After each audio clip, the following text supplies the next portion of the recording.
Hi hello welcome to my channel. நான் உங்கள் SL Thagadur தமிழச்சி. நம்ம ஒவ்வொரு நாளைக்கு ஒவ்வொரு பழமொழியும் அதுக்கான சிறுகதை மூலமாக விளக்கமும் பார்த்துட்ருக்கோம், சரிங்களா? ஆனால் ஒரு புதுவிதமாக இருக்கணும் அப்படின்றதுக்காக ஒரு பழமொழியே நான் ஒரு விடுகதையாக சொல்ல போகிறேன். அந்த விடுகதையை கண்டுபிடிச்சிங்கன்னா அதுக்கான பழமொழியும் கண்டுபிடிக்கலாம். அப்படி என்ன விடுகதை? அந்த விடுகதையை முதல்ல பார்க்கலாம். கதையோட இறுதியில் அந்த பழமொழி என்ன அப்படின்றத நான் சொல்லலை. அது வரைக்கும் இந்த விடுகதையை நீங்கள் கண்டுபிடிக்கிறீங்களான்னு பார்க்கலாம். இந்த விடுகதையை கேட்டுட்டு அதுக்கப்புறம் கமெண்ட் பண்ணுங்கள் உங்களுக்கு தெரிஞ்ச விடையை. அதுக்கப்புறம் இந்த கதையை கேளுங்க, ரொம்ப இன்ட்ரெஸ்டிங்காக இருக்கும், சரிங்களா? விடுகதை என்னன்னு பார்க்கலாங்களா? கை பிடிக்கும் வரை கசக்கும், கைவிட்ட பிறகு இனிக்கும், அது என்ன? சிறுகதையை பார்க்கலாங்களா? வாங்க கதைக்குள்ளே போகலாம். ஒரு அழகான கிராமம். அந்த கிராமத்தில் சோமு, கதிர் அப்படின்னு 2 நண்பர்கள் இருக்காங்க. இந்த சோமுக்கு ஒரு பழக்கம் என்ன அப்படின்னா, யார்கிட்ட எப்போ பேச ஆரம்பித்தாலும் ஒரு விடுகதையோடு தான் ஆரம்பிப்பானாம். அந்த மாதிரி இந்த முறையும் இந்த விடுகதையை சொல்கிறான். என்னன்னு, கைப்பிடிக்கும் வரை கசக்கும், கைவிட்ட பிறகு இனிக்கும், அது என்ன அப்படின்னு சொல்லிட்டு சோமு கதிர் அப்படின்ற நண்பனை பார்த்து கேட்குறான். அவனும் ரொம்ப நேரம் யோசிக்கிறான். அவனுக்கு எந்த விடையும் தட்டுப்படலை. கடைசியாக வேப்பங்காயா இல்லை மருந்தா அப்படின்னு அவனுக்குள்ளேயே ஒரு கேள்வி. இந்த 2ஐயும் சொல்கிறான். சோமு இல்லை இல்லை, இந்த 2 விடையுமே கிடையாது, கொஞ்ச நாள் பொறுமையாக இரு, உனக்கே இதுக்கான விடுகதை, இந்த விடுகதைக்கான பதில் உனக்கே தெரியும் அப்படின்னு சொல்கிறான். இவனும் சரி, இதுக்கப்புறம் நம்ம மண்டையை போட்டு குழப்பிக்க முடியாது, நம்மளுக்கு 1000 வேலை இருக்குது அப்படின்னு சொல்லிட்டு கதிர் எழுந்து போயிடுறான். சோமுக்கும் சரி கதிருக்கும் சரி நிலங்கள் அதிகமே, ரொம்ப நிலங்கள் இருக்குது. ஆனால் சோமு எப்படின்னா ஒரு வாழைப்பழ சோம்பேறின்னு சொல்லுவாங்க பார்த்தீங்களா, அந்த மாதிரி ரொம்ப சோம்பேறிங்க. அவங்கிட்ட இருக்கிற நிலத்துக்கு சரியான உழைப்பு போட்டான் அப்படின்னா அவனை மிஞ்ச யாருமே கிடையாது. ஆனால் அவன்தான் பெரிய சோம்பேறியாச்சே.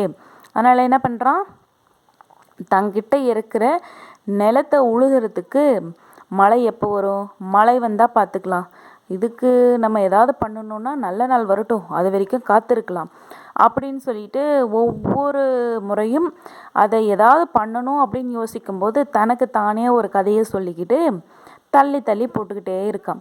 அதனால் என்ன ஆகுது, அவனோட நிலம் எல்லாமே புதரும் நிறைய களைப்பயிர்களும் விளைஞ்சு நிற்கிது. அது பார்க்குறதுக்கே அவனோட காடு ரொம்ப அந்த இடத்துல விவசாயத்துக்குரிய நிலமே கிடையாது, அந்த அளவுக்கு முட்புதர்கள் நிறைஞ்சு கிடக்கு. ஆனால் கதிர் அப்படி கிடையாது, ரொம்ப உழைப்பாளி. அவன் தன்னோட உழைப்பில் தான் முன்னேறணும் அப்படின்னு சொல்லிட்டு ரொம்ப உறுதியாக இருப்பான். அதனால் என்ன பண்ணுறான், அவங்கிட்ட இருக்கிற நிலத்தை ரொம்ப அழகாக புதராக இருந்த நிலத்தை பொண்ணாக மாற்றுறான். கொஞ்ச நாளுக்கு அப்புறம் மழை வருது. மழை வந்ததுக்கப்புறம் நெல் விதைக்கிறான்.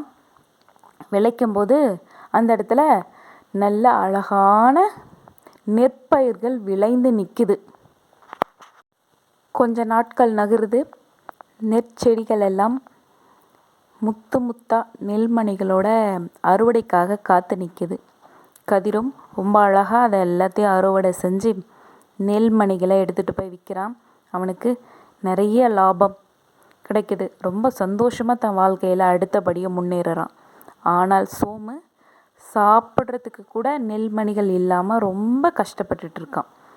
அப்போது ஒரு நாள் கதிர் போய் சோமுக்கிட்ட, நீ சொன்னியே விடுகதை, அந்த விடுகதைக்கு எனக்கு இப்போ விளக்கம் தெரிஞ்சிருச்சு அப்படின்னு சொல்லிட்டு போய் நிற்கிறான். அப்படியா, என்ன விளக்கம் சொல்லு அப்படின்னு சொல்லிட்டு அவன் ரொம்ப தெனாவட்டாக கேட்குறான். அதுக்கு கதிர் சொல்கிறான், கைப்பிடிக்கும் வரை கசக்கும் அப்படின்னு சொன்ன பார்த்தியா, அதுதான் உழைப்பு. அது ரொம்ப கடுமையாக இருக்கும், ரொம்ப கஷ்டமாக இருக்கும், அதனால் நம்ம வாழ்க்கைக்கு ரொம்ப கசப்பானதாக இருக்கும். ஆனால் கைவிட்ட பிறகு இனிக்கும்னு சொன்ன பார்த்தியா, அதுதான் உழைப்பின் லாபம். நீ உழைச்சி அந்த கசப்பை தின்னதுக்கப்புறம் கடைசியாக அந்த லாபத்தால் வருது பார்த்தீங்களா, அப்போ எவ்வளோ இனிப்பாக இருக்கும் கைக்கு அந்த பணம் வரும்போது. இதுதான் நீ சொன்ன விடுகதைக்கு பொருள் அப்படின்னு சொல்லிட்டு சொல்கிறான். அதை கேட்ட உடனே சோமுக்கு எவ்வளோ பெரிய விளையாட்டாக சொன்ன ஒரு விடுகதை நம்ம வாழ்க்கைக்கு, அந்த வாழ்க்கைக்கே அது உரியதுன்னு சொல்லிட்டு வாழ்ந்து காட்டுட்டானே அப்படின்னு சொல்லிட்டு சோமு ரொம்ப கூனி குறுகி நிற்கிறான். அதுதான் சொல்லுவாங்க, சித்திரமும் கைப்பழக்கம், செந்தமிழும் நாப்பழக்கம், வைத்ததோர் கல்வி மனப்பழக்கம், நித்தம் நடைப்பழக்கம் உன்னை பலமாக்கும் அப்படின்னு சொல்லிட்டு இந்த பழமொழியை சொல்லி முடிக்கிறேன். இதை இன்னொன்று விதமாக கூட சொல்லலாம். உழைப்பின்றி ஊதியமில்லை, தன் கையே தனக்குதவி. இந்த மாதிரி இந்த கதைக்கு இவ்வளோ அர்த்தங்களும் இவ்வளோ பழமொழிகளும் பொருந்தும் அப்படின்னு இந்த கதை உங்களுக்கு கண்டிப்பாக பிடிச்சிருக்குன்ற ஒரு நம்பிக்கையோட நாளைக்கு விடுகதையோட ஒரு பழமொழியை பார்க்கலாம். சரிங்களா? இது பிடிச்சிருந்தா கண்டிப்பாக மறக்காமல் லைக் பண்ணுங்கள், ஷேர் பண்ணுங்கள், சப்ஸ்கிரைப் பண்ண மறக்காதீங்க. நன்றி, வணக்கம்.